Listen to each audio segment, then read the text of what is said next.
À Strasbourg, c'était un lieu emblématique pour des générations de visiteurs, le zoo du parc de l'Orangerie. Il a fermé il y a 2 ans, jugé vétuste et anachronique.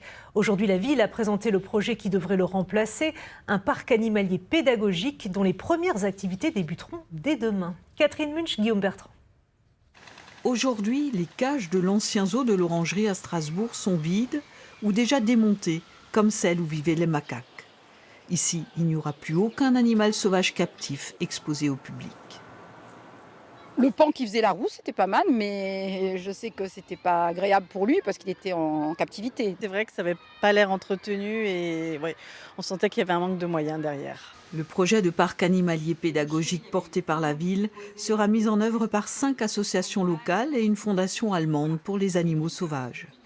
Depuis toujours contre la détention des animaux, Alsace Nature propose un projet qui respecte le bien-être animal. Il nous paraissait important de présenter un projet de découverte de ces animaux, de bienveillance envers ces animaux, de prise de conscience de la présence de ces espèces vivantes autour de nous et qui ne soit pas basé sur simplement des grilles et des animaux derrière. Dans l'ancienne mini-ferme, des animaux de laboratoire vivront une retraite paisible.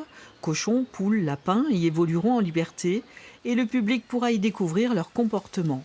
L'ancien zoo, lui, nécessitera plus de travaux. On ne changera rien, bien entendu, à l'aspect extérieur des bâtiments qui sont classés, qui appartiennent au patrimoine historique, mais à l'intérieur, ils sont très vétustes.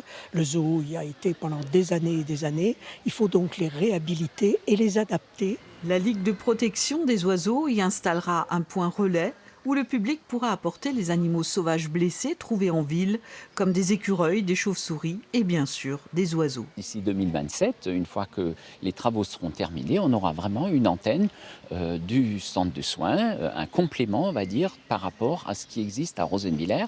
Et ça conviendra aux animaux blessés pour pouvoir les soigner et les relâcher dans les meilleures conditions possibles. Les travaux vont durer dans le temps, mais des animations seront proposées tout l'été pour découvrir la faune et la flore du parc.